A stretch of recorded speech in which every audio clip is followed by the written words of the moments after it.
do it in a few different ways. One, I've done a lot of work in organizations with leaders who often feel frustrated because of their bosses, the boss of the bosses. They often feel some sort of frustration or stress in terms of managing that difficult relationship.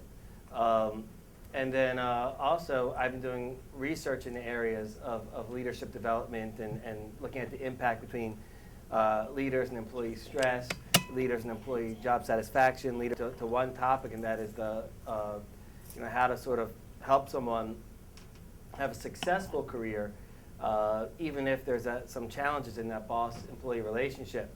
And then I had some colleagues saying, how is this topic, this is something I'm putting together for a book, how is this different than some other books on the market? And it's different in a few ways. One, it's not just drawn from, let's say, self-healthy type knowledge, or how to sort of find your spirituality in the workplace, or angles like that. This is more looking at it's applying sort of research on leadership and employee relationships, as well as I don't see it as a book of complaints, even though I talk about traps in the book that people get into, which people can relate to and often see as, here's my complaint about the workplace. My goal of the book is to help people have a fulfilling career and come up with strategies, whether they stay at their job or leave their job, where they can sort of be better leaders and help leaders lead better or more effectively. So it's not just an opportunity to complain about all the bad bosses we've all had. So anyway, the boss-supervisor relationship is a very important relationship. Just some examples. If you look at some of the major surveys published on why employees leave their jobs, you'll see here, I don't know if I need this microphone or not. Can people hear me? Yeah. Okay, if you see here, the quality of relationship with supervisor or manager is number one. So many people quit their boss and not necessarily their organization. And also, there's, with work, you have a love-hate relationship. There's a difference in work between what gets people excited to go to work each day and what keeps people up at night. Generally, what excites people and gets them passionate, to go from sort of just saying, this is my job, to feeling passionate about their work, is whether it gives them meaning or not. Meaning is very much related to happiness. Do you find your work to be meaningful? And then opportunities that give them satisfaction, such as personal growth and advancement, achievement, and recognition. Those are the things that really get people excited. This is based on Hertzberg two-factor theory. But then what's separate is what makes people miserable. And so the supervisor, the boss thing is about misery. Now, fixing the boss relationship won't necessarily make people thrilled. It's almost like fixing a toothache. So what keeps people up at night about their job, bad supervisors, poor working conditions, or disappointments around pay and benefits. So if someone hates their boss, it's going to keep them up at night, make them miserable. But if they got a new boss that they like, that won't necessarily make them thrilled at their job. It'll just get them to the point of neutral. However, an effective supervisor is very much related to helping people find a meaning in their work or help people feel recognized for what they do. But just replacing the tyrant boss with just a likable boss isn't enough to get people to a point of loving their work. So the concept that I named, that I'm writing about now, is something called Bosstrap.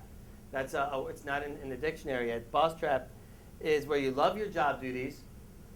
Maybe you love being a professor, you love being a librarian, you love being a university president. You love your field, but you believe your boss is standing in the way of career satisfaction. So you perceive that your main problem at work is your relationship with your boss, and that's sort of giving you this big toothache or headache. So based on years of doing employee surveys and also looking at research on why people leave jobs, I created sort of 4 general types of traps that people follow when they say they are very upset about their boss relationship. So this is trap 1. I'm calling this a toxic boss trap. In other words, there's something about your boss that upsets you. It's their actual personality. Maybe you've noticed that they have a personality disorder. Maybe the boss is one example of a bad boss type personality is an extremely paranoid person that sees their subordinates out to harm them, or maybe you just have two personalities that clash. Maybe it's not that the boss necessarily has a personality disorder, but the two of you together bring out the worst in each other. You know that just like some marriages, certain people together bring out the worst in one another instead of the best. And then also something that's been studied a lot in recent years, and my colleague Tara LaRue, you may have heard her on NPR, talk about workplace bullying. And that's where you have a boss that actually pushes people around, treats people in ways that's degrading or hostile or aggressive to get their way. So that's the first trap. And we're going to talk about how to get out of these traps in a minute. I'm just going to sort of define these 4 traps for you.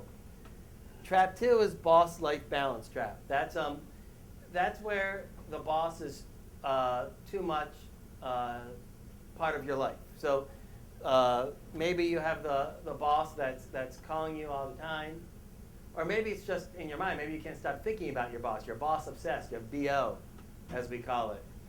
You can't stop thinking. You're on vacation with your family, but you're thinking about whether you upset your boss, or you're on vacation with your family and your boss is constantly calling you. So your boss is in your life too much, where the boss doesn't belong. So you feel trapped because of that. 3, the one that I have the most experience working with once it happens is the leadership gap trap. And that's where the boss isn't providing the leadership that you need for you to be happy. So in other words, leadership is needed, and it's supposed to say, and the leader is either choosing not to provide it, they won't provide it because they're not motivated to lead. Some people are in leadership positions but don't like leading. They accepted it because they want the prestige that comes with it, but they hate leading people. Or they can't. There are many people in leadership positions who don't know how to lead. So they can't or won't provide the leadership that's needed. Or just the opposite. Maybe you're very capable, maybe even more capable than your leader, and they're micromanaging you.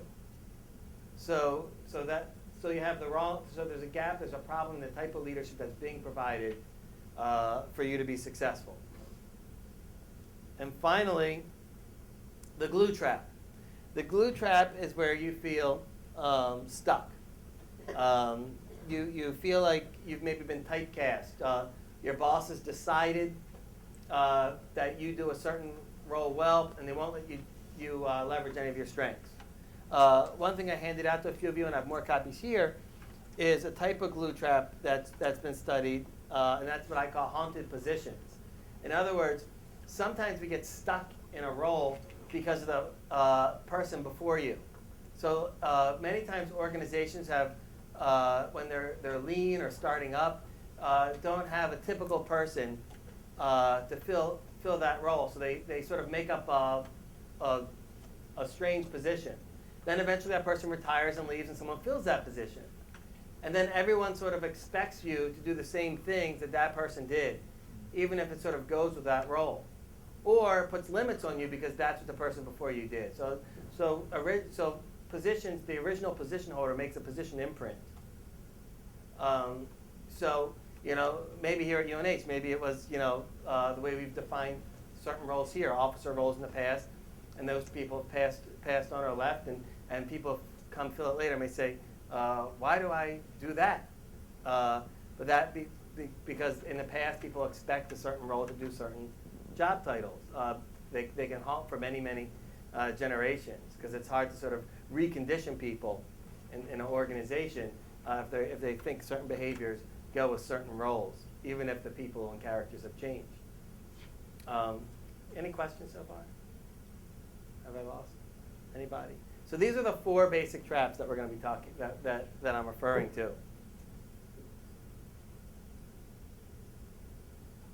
So dealing with the boss trap. So I outlined some basic steps in terms of how to get out of the trap. The first being assess the situation, then assess yourself, we'll break into them, and then your possible actions, what choice to go with, ranging from accepting it to getting out. So let's start with assessing the situation.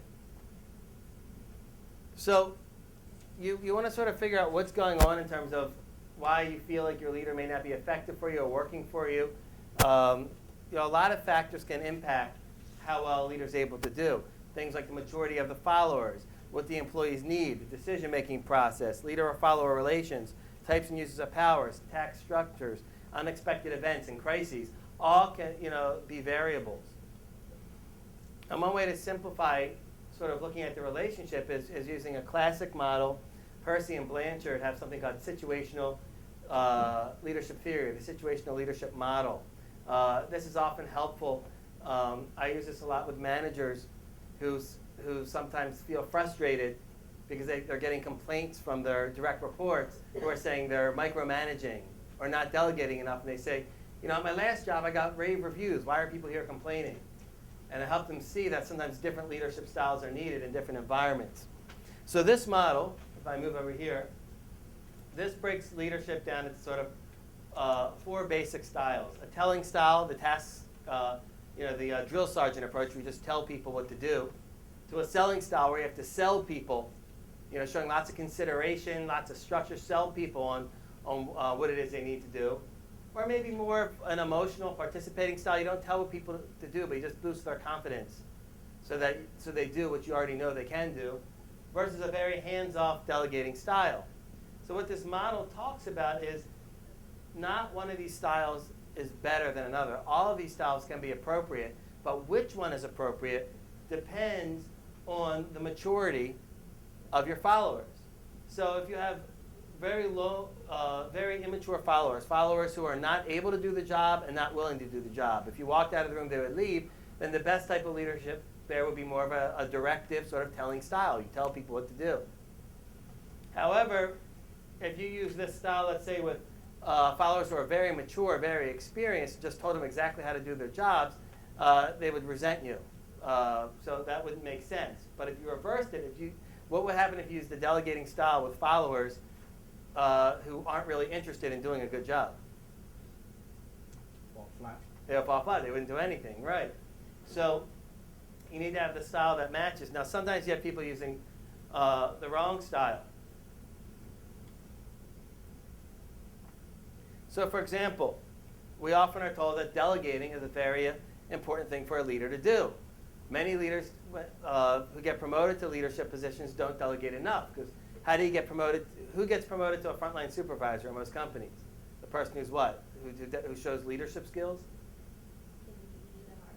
The hardest worker. So they usually achieve by getting things done themselves. So usually the first mistake of high achievers is not to delegate. They try to do everyone else's job. You see that especially with high achieving engineers in their first management position. They just try to do all everyone else's work because they dread the people stuff of having to do things like performance appraisals. They just take on too much and they don't delegate. So many managers have to learn to succeed by delegating key tasks and staying hands-off.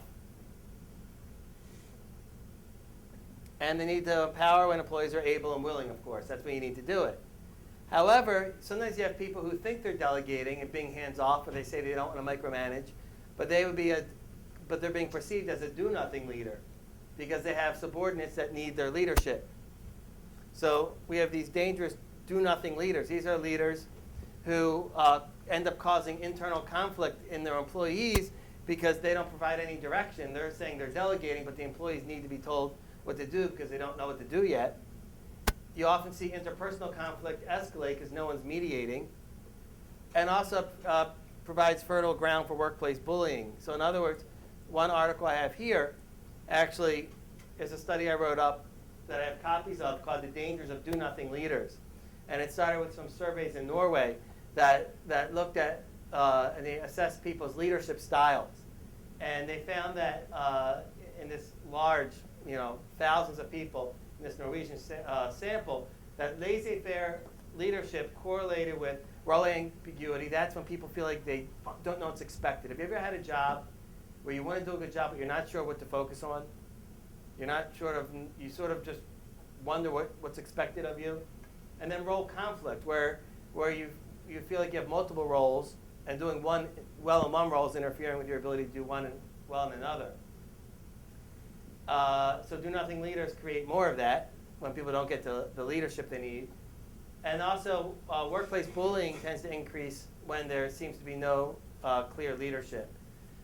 So it's not the leaders who are bullying in this case, but sometimes more experienced peers. So, let's say you're an innocent young assistant professor, and there's sort of no department chairs or deans providing leadership. That could be fertile ground for maybe some senior professors to start bullying and saying, okay, the assistant professors get the coffee. The assistant professors have to park our cars. So that could create that type of atmosphere if leadership isn't present. Question? Okay, so dealing with the Bosstrap. So that's a little bit about assessing, sort of figuring out what's going on. But also you need to assess yourself. So assess yourself. First of all, how many of you have ever felt like you were in a Bosstrap? Okay, good. So the first thing is while you're in it, you need to say, why is this a problem for you? Why, what is going on in my life? Why is this an issue? Why does this matter? And then also, is there something obvious that you can do?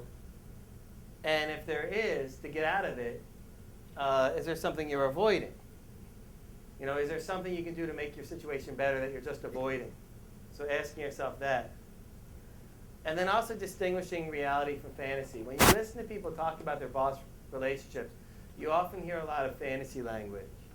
A lot of the ways sometimes we deal with sort of the upsetting relationships in our lives, sometimes we describe in ways that aren't quite real, because we all like our big dramas. We all like sort of, it's never as simple as, I disappointed my boss because I was late on a project. There's always a big story. Your boss often can tell you the problem in one sentence if they're talking about you, but for us, there's always a big story. Or you can talk about your coworkers often, why they're struggling, usually in one simple sentence. But for you, it's always a big, big, big story, right? For me, it's a big, big story. It's always a drama. So helping people sometimes get to the facts of what's going on can help them sort of figure out how to solve the problem. For example, right now think about a recent struggle you've had in your relationship at work, okay? But try to think of it in terms of one sentence with just the facts.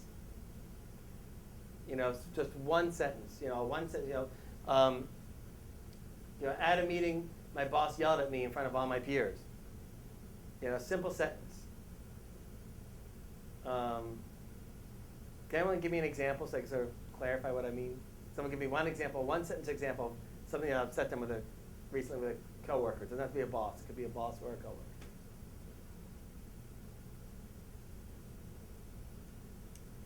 Anybody have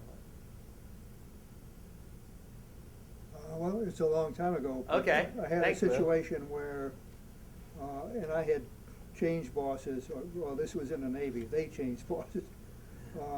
And I went from someone who was protective of everyone in the group to someone who was very self-serving. And he, instead of supporting me, he stabbed me in the back. There's a boss. So that and that's using the broad language. Let's bring it down to one specific example. So give me an example of them stabbing you in the back. Okay, in this particular case, I was doing something that I had been told to do, and then something else happened, which made that dangerous. So he jumped on me when I had already had permission to go do this particular job. So okay. So instead of saying, this guy was told to do it, he bawled me out instead. Okay, pretending he didn't know. Okay, good. Yeah. So getting things down to specifics sometimes helps you get out of fantasy. Sometimes, we may have fantasies about our situation that's sort of stopping us from solving the problem.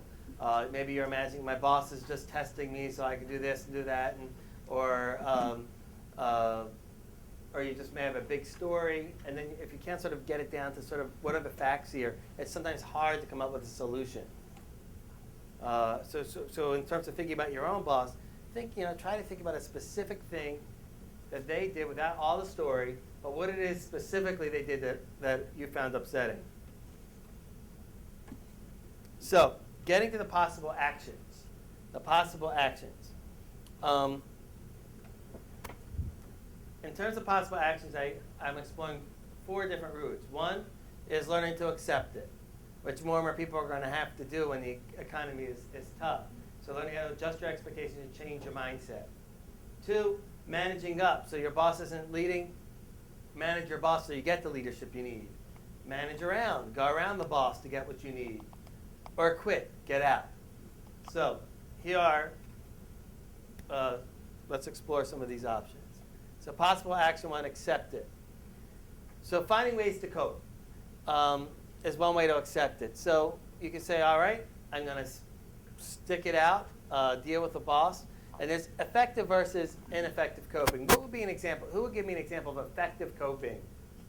When doing, sure. Well, like maybe doing yoga or exercising.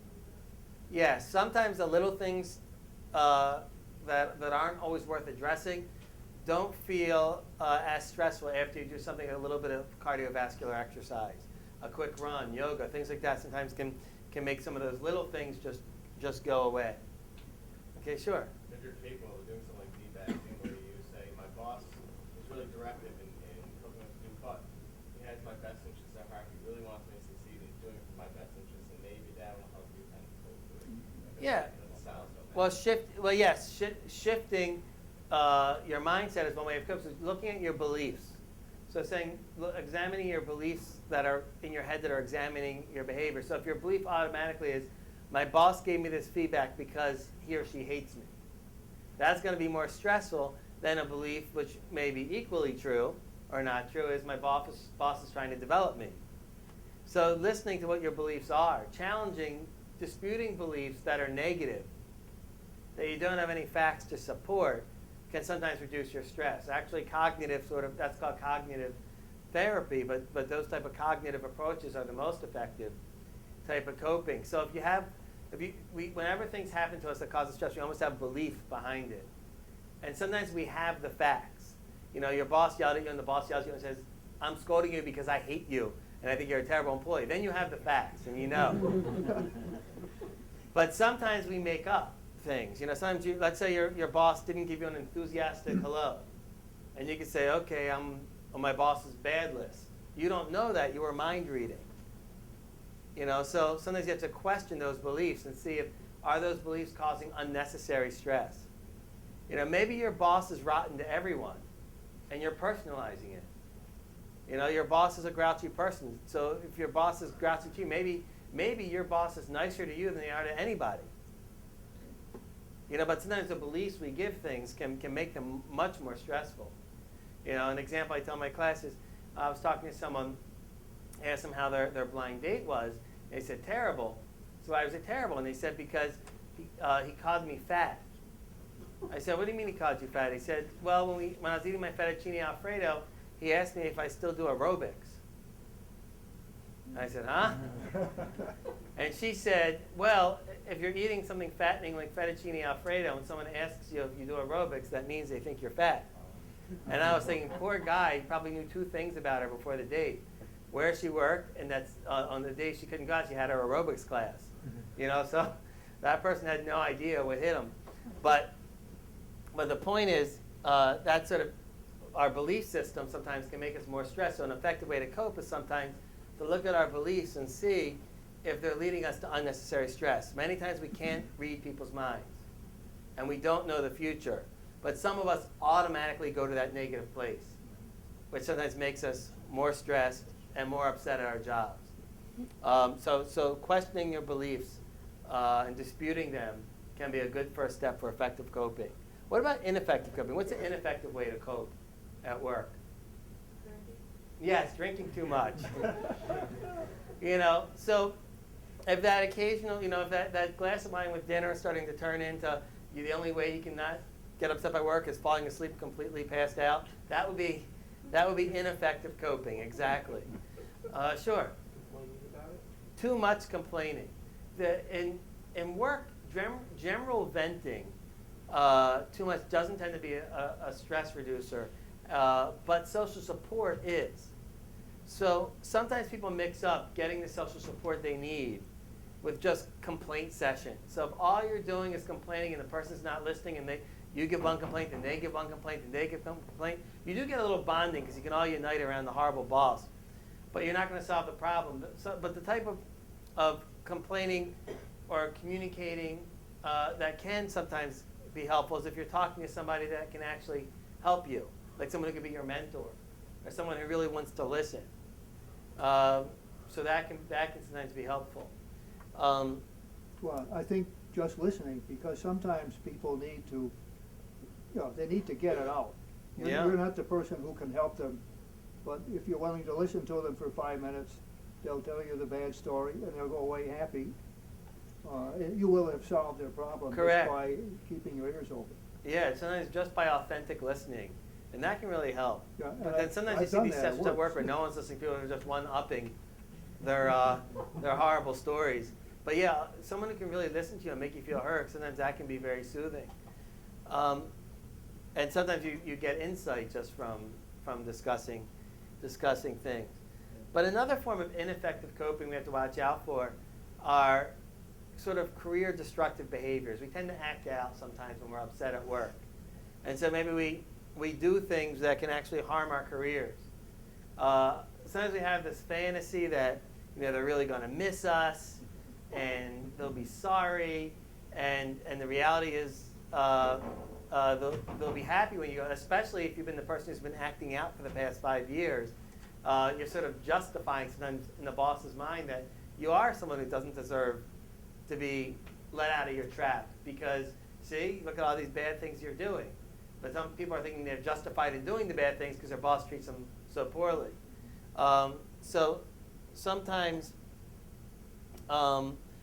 just doing these destructive things will haunt you more and hurt you much more than they'll ever hurt your boss. So trying to sabotage things at work or do bad things can really be harmful. Sure. I was thinking also that taking something personal, like if it's not indirectly, if it's directed at someone else, and you kind of take it on, like you want, like if your boss says something to someone else in another team, you want to just basically take what that boss is saying and internalize it. And we do that a lot. We personalize a lot, and that can be very ineffective if you are owning everything. That's not always about you, right? So in terms of accepting it, part of it is just finding effective ways to cope with a difficult situation. And some people can find the beauty and meaning in everything. Some people can find the horror in everything and terrible. But some people can really find the blessing, find what's good, and find ways to learn even in tough situations. So sometimes it means sort of adjusting your expectations or mindset. Sometimes it could be going from this I'm terribly trapped in this job, or this is what's paying the bills right now, or finding what's good about it. But sometimes it's making that adjustment that helps you accept it. A tricky one for a lot of people that a lot of managers have to learn is managing up. See, once you move up the management chain, sometimes your boss will have less and less time to manage you because they're often doing big things, so they don't always have time to supervise. So you go into a manager role, your manager is a director who may be even in another country or another location, and sometimes you're not getting the leadership you need. So managing up, when I coach people on managing up, a lot of that really means is knowing your boss, building a great relationship, knowing how to make the business case, and managing your own emotions. So some tips on knowing your boss. 1, be aware of your boss's priorities, concerns, and preferred methods of communication. So one way to sort of communicate to your boss effectively and to get on your boss's radar screen is to know how they like to communicate. If they don't like phone messages, use email. If they complain that they have too many emails, don't rely on that. Some bosses like face-to-face, some like email.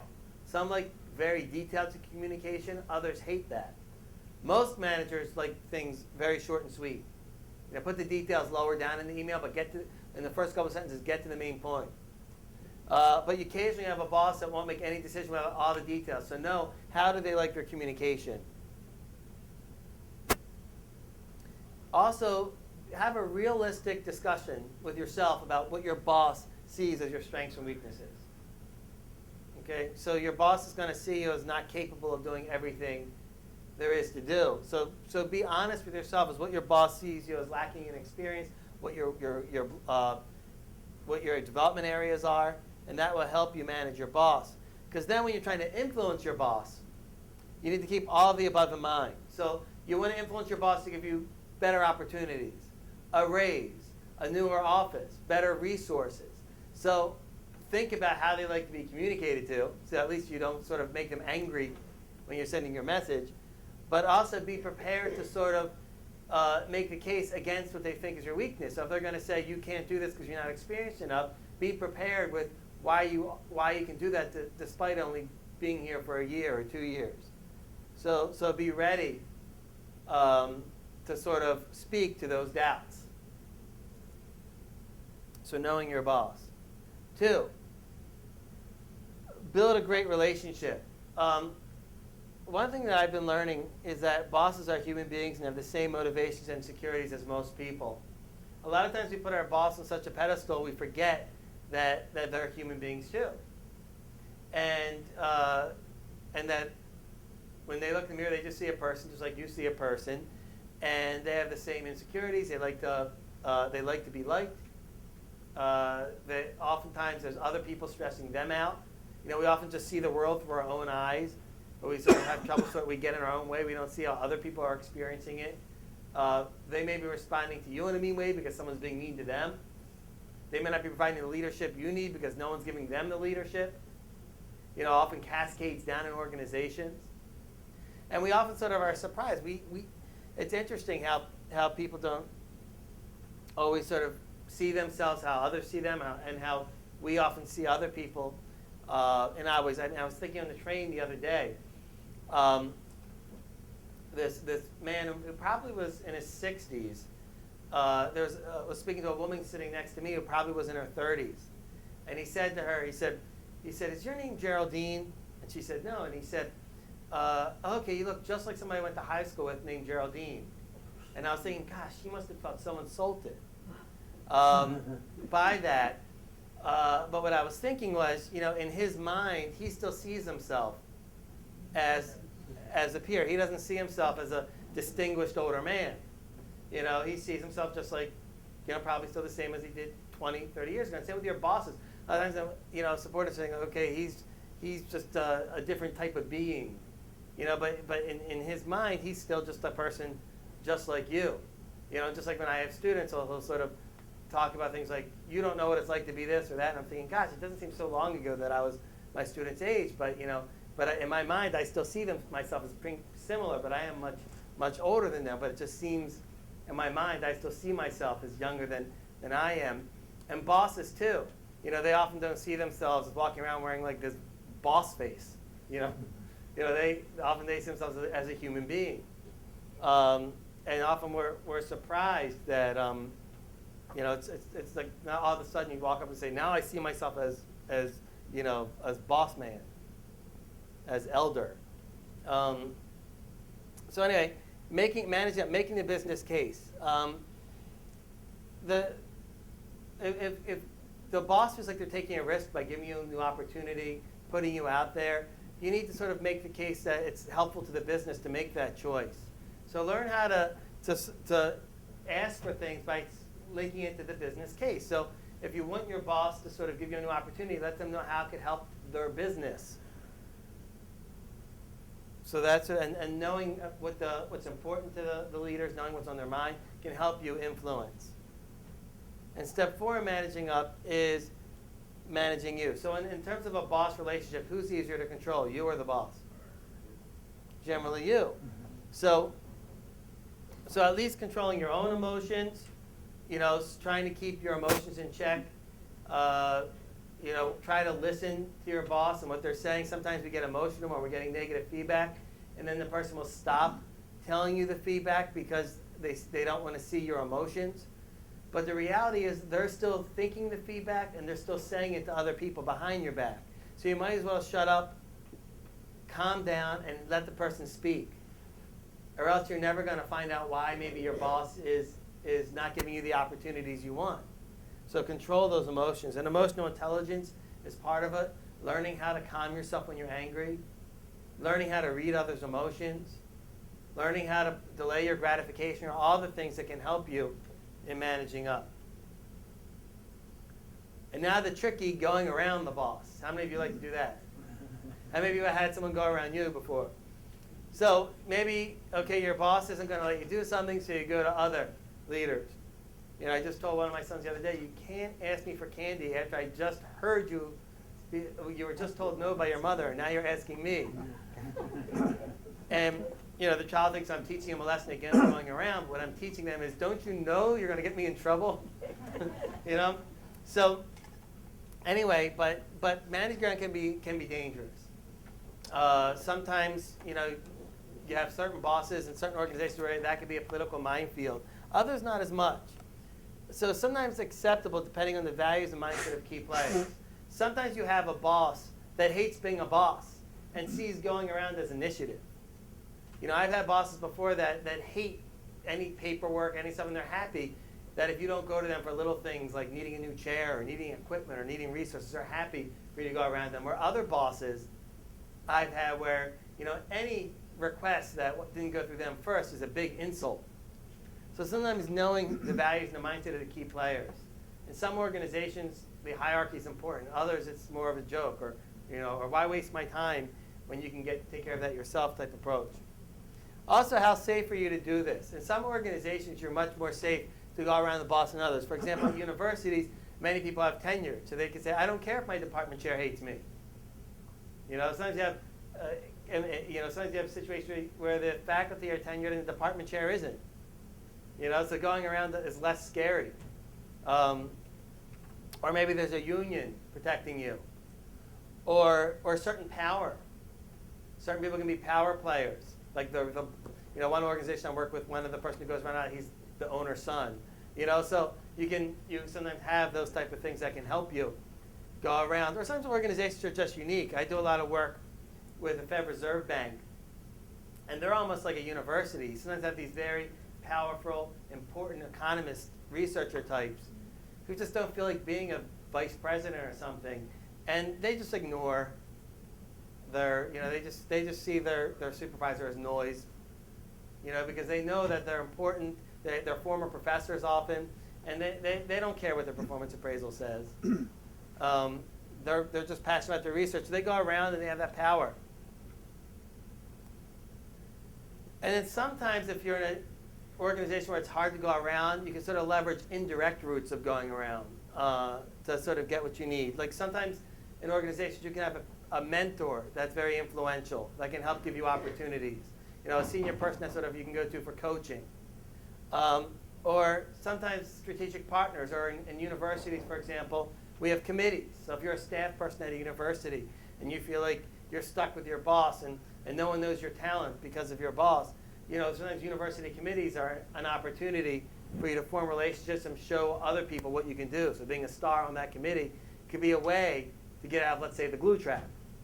You know, if let's say you have a boss that doesn't let you show all your talents. Or in other organizations, sometimes there's task forces where you can be a leader of those and show people what you can do. And finally, getting out. Exiting the organization. That's one option. Now, job satisfaction is indirectly related to turnover. It's never a direct relationship because people have to consider the economy and their options. So when people are not satisfied at work, especially with boss relationships, they think about quitting. But at times like this, what you see a lot of times is psychological quitting, what we call psychological withdrawal. So what you'll see in a lot of organizations now is people who emotionally quit but stay. So they collect their paycheck, but only their bodies are there. So possible actions of getting out. So what I thought I'd give is if you're ever thinking about quitting, there are some smart things to do. And this will be my last sort of thing, and then we'll do questions. One, network while you're employed. If you feel like you are unhappy with your boss, unhappy with your work, don't wait till you quit to start going to talks and meeting people. Build relationships with people in your field before you quit. It's much easier to get a lunch meeting with people if people know that you're not meeting with them because you're going to ask them for a job. But if you sort of feed the well and build relationships, you're much better off. Keep your resume updated. When you're all stressed out and depressed, sometimes it's like one more thing you have to do is your resume. So if you sort of think about your resume every few years, even when things are going well, it'll make it easier if you need to leave. Stay professional. We're all tempted to do that one last prank before we leave. You know, stay professional. If you do a prank, do something that you won't get caught for many, many months, like putting a dead fish in the ceiling or something. But don't do anything that people are going to say, like, we're glad that person left. But that's going to get you arrested. So stay professional. And also be clear on what you're ending. Okay, when you make a change, say, what is it you're really leaving? You know, are you leaving a good job just because you're trying to prove your boss wrong? Is it a fantasy reason? Are you going from an okay situation to a worse situation just so you can, you know, prove a point to your boss? You know, be clear, what are you really ending? Sometimes people are giving up a pretty good deal just to sort of, you know, prove their boss to their boss that they're, aha, I quit. And then it's kind of like when you sort of tell people sort of who are suicidal, you're not going to be, because they're angry, you're not going to be able to go to your own funeral, you know, because they imagine, you know, that they're going to see everyone say, oh, I'm sorry, I'm so sorry we did that, we regret it now.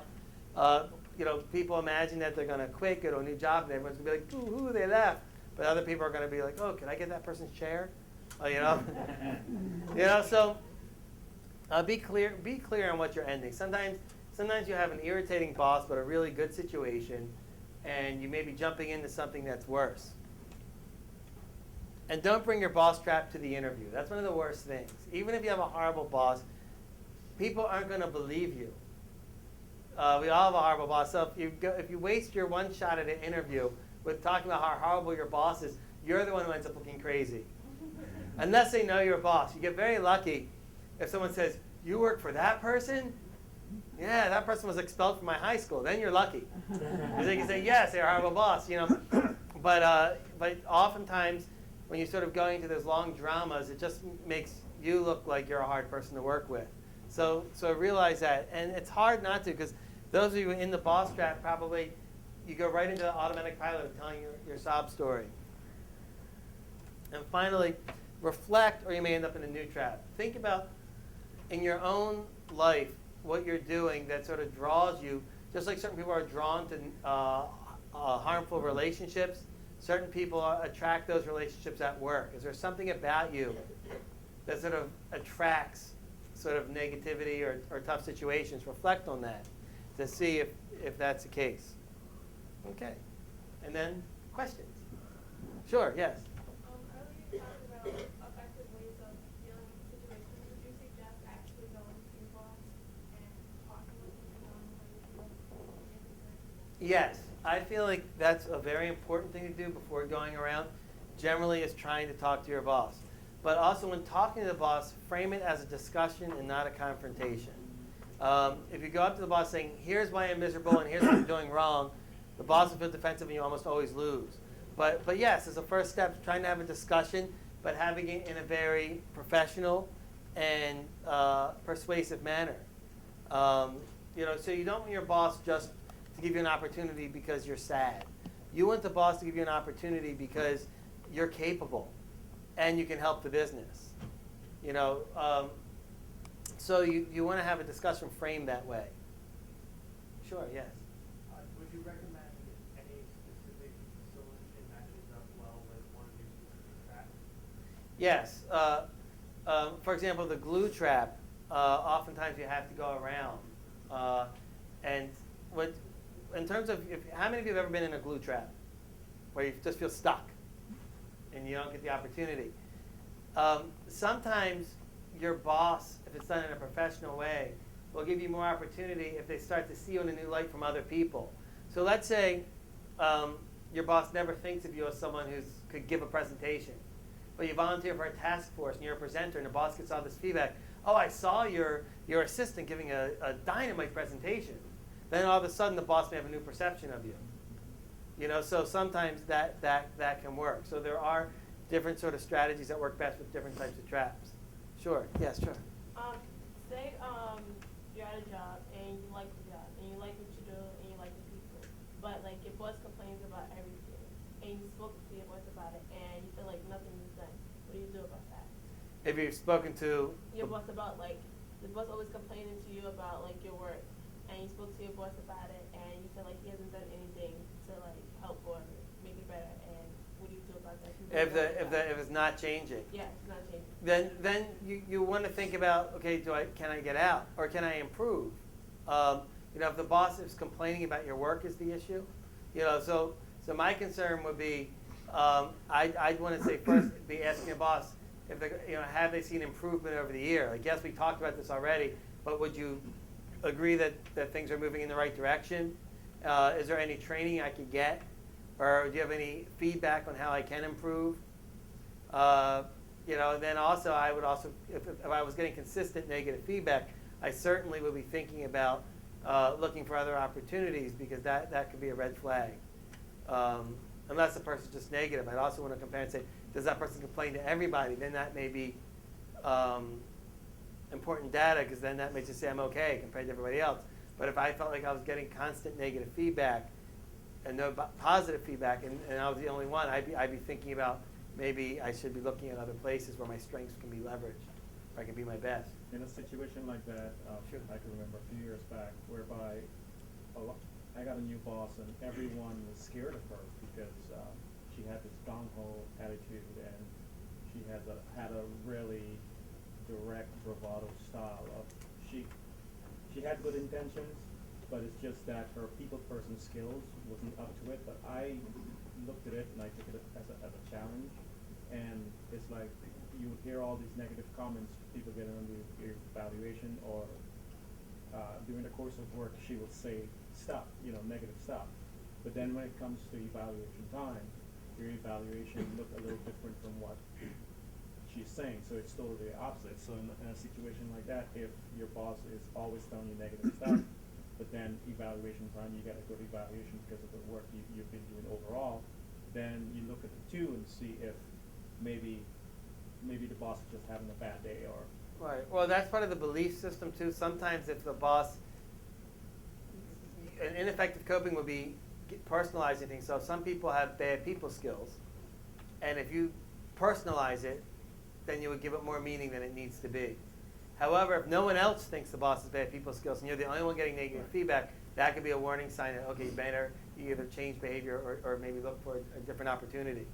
And also, trying to find opportunities where you can thrive and use your strengths is often a great route to happiness. Sure. When you think you really want to talk to your boss about problems, that can set maybe the situation better, it could actually be worse. Sometimes it depends how you frame it. If the boss perceives it as that you're wasting his or her time, or just complaining, or making them wrong, that can be bad. But if you learn to frame it in a way where it's a productive discussion, in terms of how you can help the boss, and you keep in mind how your boss likes to communicate, that can be helpful. So asking for coaching, saying, I've noticed lately you've been telling me a lot about this, but I just wanted to get some feedback on what are the best routes to improve it, if you had any ideas. And then at least the boss feels listened to. But you want to make sure that you frame it in a productive way, not just complaining. Sure, just wanted, yes. If you wrap the Bosstrap, how could you put that on your resume? Like, could you put like a manager, maybe someone lower, if it was like, if the boss didn't like you, like if it was a blue situation? You're saying if you want that person to be a reference, you mean? Yes. Well, ideally when you leave, it's still professional. So if you're in a glue trap, it doesn't mean you have to, the boss has to hate you. You're just not used for your talent. But, that's a case-by-case basis. If you probably have multiple references you can use, but if you know somebody has hostile feelings towards you, or you've gone to HR and complained about them, I wouldn't use them as a reference, no. You want to be very careful. When you talk about, when you interview for a job, if you sound like everybody was out to get you, and they don't know you, people are gonna wonder about you. You know, 'cause it's hard to believe, like, yes, okay, yeah, sure, that's why. You know, so that's a challenge. But your references don't always have to be your direct supervisor, no. Sure. Just have a question. You've approached this all from the perspective of the employee. Have you done any research, or if you plan to do anything, to look at the perspective of, if you're a boss, look for these things to be careful that you're not doing this to the people that you're supervising. This is what's different to me. My employees aren't a glue trap, because I see them as the same way. They might see themselves as a glue trap. So. Yes, almost all my work up until now has always been in that direction. And I'm sort of switching now, saying, okay, how can the subordinate help? But usually I work at things in terms of how to help leaders be better leaders. And and oftentimes I get them to think about things like, are they managing their talent? Are they graduating people from their team? And that becomes a problem. A lot of leaders see, like, why is that my job? And helping them see that that's a positive thing, that they should be graduating people. You know, if you're a department chair, you know, it's a reflection on you if your faculty are not getting tenure. You know, it's a reflection on your leadership. If you're a manager, you would hope that people under you are getting promoted. You know, that's a sign of your own abilities as a leader. Sure, yes, sir. What's the sort of work that the idea of Bosstrap is commonly happening? Like is it more common in white collar or blue collar work environment? You know, I think it's in all types of work environments where people are feeling trapped. I would say, I guess I'm thinking of everything. I'm thinking of the person who works in a restaurant, to the person who works in a factory, to a university, anytime where people feel like their supervisor's getting them down. You know, I've worked in all types of jobs in my life before I was in academics, and I've definitely experienced all sorts of supervisors. Sometimes supervisors my own age, sometimes much older, but all sorts. Sure, Will? Okay, if you're leaving the job, don't burn your bridges behind you. Exactly. Yeah, you don't want to burn the trap because, you know, that can haunt you. And not to mention it validates the people that you're a good person to let go or to encourage to leave, because they say, yep. The best revenge is leave making them wanting more. You know, leave sort of them saying, gosh, that person was such an easy person to work with. We'll never, you know, it'll be hard to find a replacement. But if you leave sort of with a bad attitude, they're going to be like, who wants that? They'll feel happy. Sure, yes. Yeah, go back to sort of the concept this gentleman in the front had. In a relatively small company, let's say 75 or 100 employees, there's almost an automatic, and I'm looking at it from the employer standpoint, an automatic glue trap, because you have certain people. Let's say, for example, you only have one person doing your payroll, or you have one person in sales and marketing, one person perhaps in customer service, or maybe a couple people over here. Mm-hmm. So they're very important people to your organization, but there's not a lot of room for them to move around. So short of, let's say, overpaying them, which forces them to go there, make the glue a little tighter, what else could a company do in this situation? You could still develop them in ways for lateral opportunities, expanding their knowledge of the business, giving them better communication skills. So if people feel like they're developing and not just sort of stagnating, they'll be happier. So people, you don't necessarily always have to be promoting people.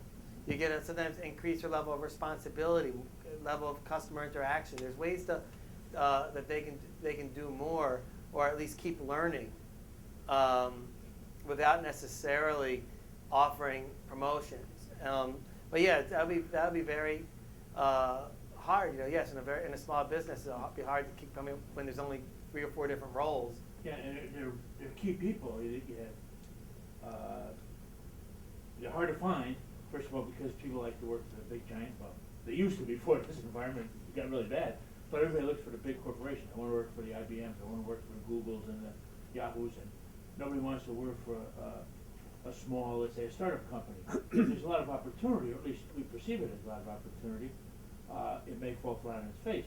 But if it's successful, usually you're rewarded quite well. Mm-hmm. But it's hard to tell to, let's say, a young college graduate or a 35-year-old family person, maybe, you know, a person has 2 or 3 children and they want to advance in their career.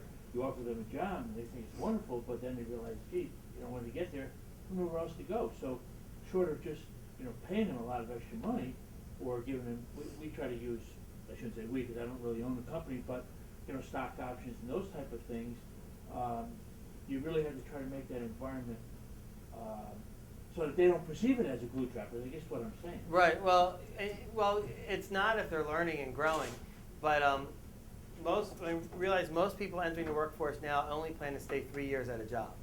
So that's a change. So, however, if you do, but one thing that does build longer commitments is when organizations develop them. And people say, if I develop my employees, if I teach them things, they're going to leave. But actually, the opposite is true. When people feel like they're learning and growing, they're more likely to want to stay. And so you have the person who's head of payroll. Okay, so you don't have a position called VP of HR. You're not going to make them the CEO. But you still could sculpt their job, give them opportunities that tap into their passions. Maybe they love coaching people. Maybe they could be in charge of new employee orientation. Or maybe they've been taking a writing class. Maybe they could be in charge of the employee newsletter because no one else does that role.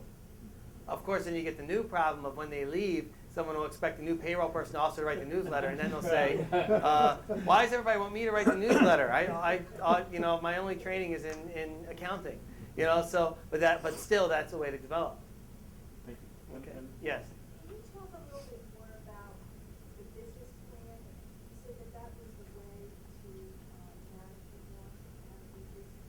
Well, in terms of understanding the business. So in other words, it's very hard to influence a leader of a business without understanding what's sort of driving the business. So your goal is to sort of connect what you want and what you hope to the business. So, you're at a university and they're saying we need to increase student enrollment. So you could say that, if I got this training or got this education, I'd be better at recruiting students, which is a main goal of the university right now.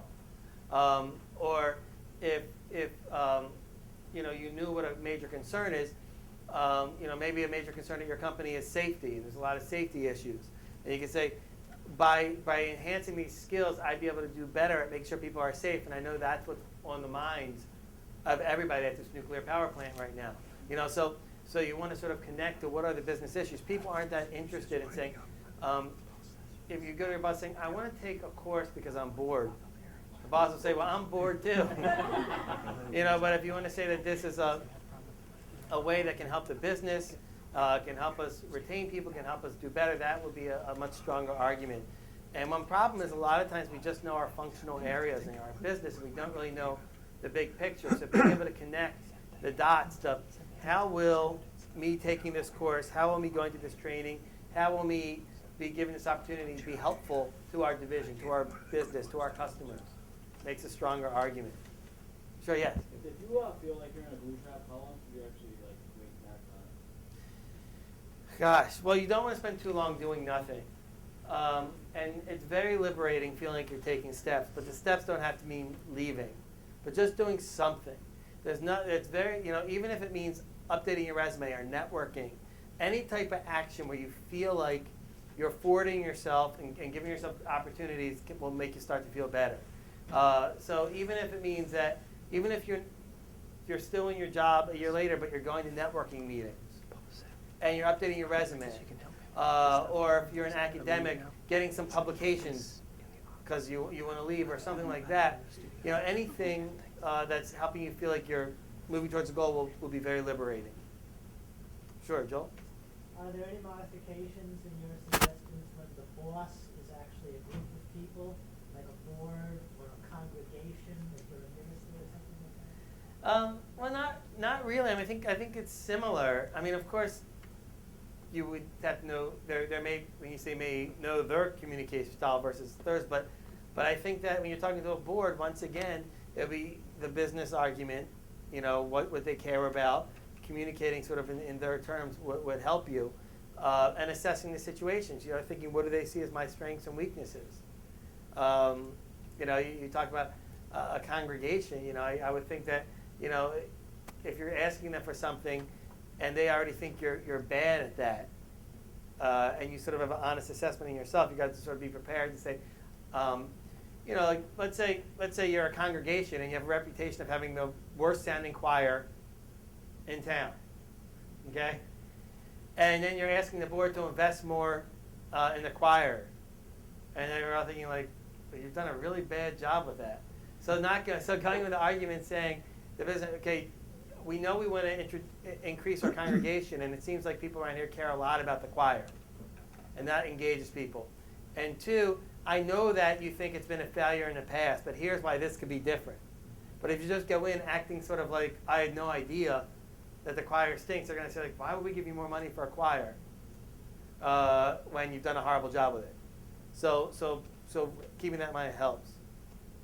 One of the things that kicked me up, I didn't see you have it in your bullet point, was like if you were working on a project and it's giving you a hard time, it's unfulfilled at the end of the day, you tell yourself, hey, you go home, keep thinking about this thing, and that keeps you up too. And also, it also, for some people, it drives them because if they're on the verge of quitting, you know, they'll think, okay, I have something unfulfilled, so they'll continue the process of trying to complete whatever it is. And then sometimes the circumstances also change. When you finish that project, you realize, hey, you know what, it might not be that bad.